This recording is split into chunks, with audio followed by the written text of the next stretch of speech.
ലോക മലയാളികൾക്ക് വിഷുദിന ആശംസകൾ. ഈ നല്ല ദിവസമായ ഇന്ന് ഞാൻ നൽകുന്ന വിഷു കൈനീട്ടം എന്ന് പറയുന്നത് ഒരു ആയുർവേദ മഹാ സിദ്ധ ഔഷധത്തിൻ്റെ കാര്യങ്ങൾ നിങ്ങളുമായി ഞാൻ പങ്കുവെക്കാൻ ആഗ്രഹിക്കുന്നു.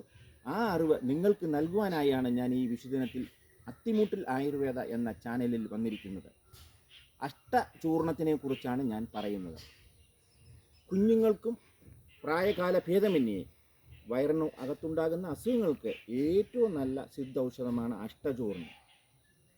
പുളിച്ചിതുകെട്ടൽ, നെഞ്ചിരിച്ചിൽ, ഗ്യാസ് ട്രബിള്, വയറിനകത്തുണ്ടാകുന്ന വേദന, ഛർദിൽ, മലബന്ധം എന്നിവയ്ക്ക് ഏറ്റവും നല്ല മരുന്നാണ് ഈ അഷ്ടചൂർണം. കുഞ്ഞുങ്ങൾക്ക് നൽകാം, പ്രായമുള്ളവർക്കും നൽകാം. കുഞ്ഞുങ്ങൾക്ക് 1-2 എന്നുള്ള കുഞ്ഞുങ്ങൾക്ക് 1/4 ടീസ്പൂൺ എന്ന കണക്കിൽ തിളപ്പിച്ചാറിയ കഞ്ഞിവെള്ളത്തിലോ തിളപ്പിച്ചാറിയ ചൂടുവെള്ളത്തിലോ നൽകാം. പ്രായമുള്ളവർക്ക് 1 ടീസ്പൂൺ തിളപ്പിച്ചാറിയ കഞ്ഞിവെള്ളത്തിലോ തിളപ്പിച്ചാറിയ ചൂടുവെള്ളത്തിലോ കഴിക്കാവുന്നതാണ്.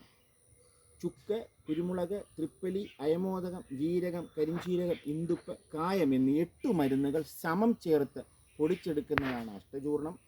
നമ്മൾക്ക് വയറിളക്കമുണ്ടെങ്കിൽ 1 സ്പൂൺ നല്ല ഒറിജിനൽ തേനിൽ കലക്കി സേവിക്കുകയാണെങ്കിൽ ഉടൻ തന്നെ ആ വയറിളക്കം എന്ന അസുഖം നിൽക്കും. എല്ലാ നല്ല ആയുർവേദ ഷോപ്പുകളിലും ഈ അഷ്ടചൂർണം കിട്ടും. അങ്ങാടി മരുന്ന് കടകളിൽ ഈ അഷ്ടചൂർണത്തിൻ്റെ അങ്ങാടി വാങ്ങിച്ച് നമുക്ക് പൊടിച്ചെടുക്കാം. ഈ അഷ്ടചൂർണത്തിനെ കുറിച്ച് എന്തെങ്കിലും സംശയമുണ്ടെങ്കിൽ ഞാൻ ഇതിനോടൊപ്പം നൽകുന്ന ഫോൺ നമ്പറിൽ നിങ്ങൾ വിളിച്ചാൽ മതി, സംശയം തീർത്തു തരാം. അതുപോലെ തന്നെ ഈ അറിവ്, നമ്മൾക്കുണ്ടാകുന്ന അറിവ് മറ്റുള്ളവർക്ക് പകർന്നു നൽകുവാൻ അത്തിമൂട്ടിൽ ആയുർവേദ എന്ന ഒരു ചാനൽ സബ്സ്ക്രൈബ് ചെയ്യുക, ലൈക്ക് ചെയ്യുക, കമൻറ്റ് ചെയ്യുക, ഷെയർ ചെയ്യുക. ശുഭദിനം.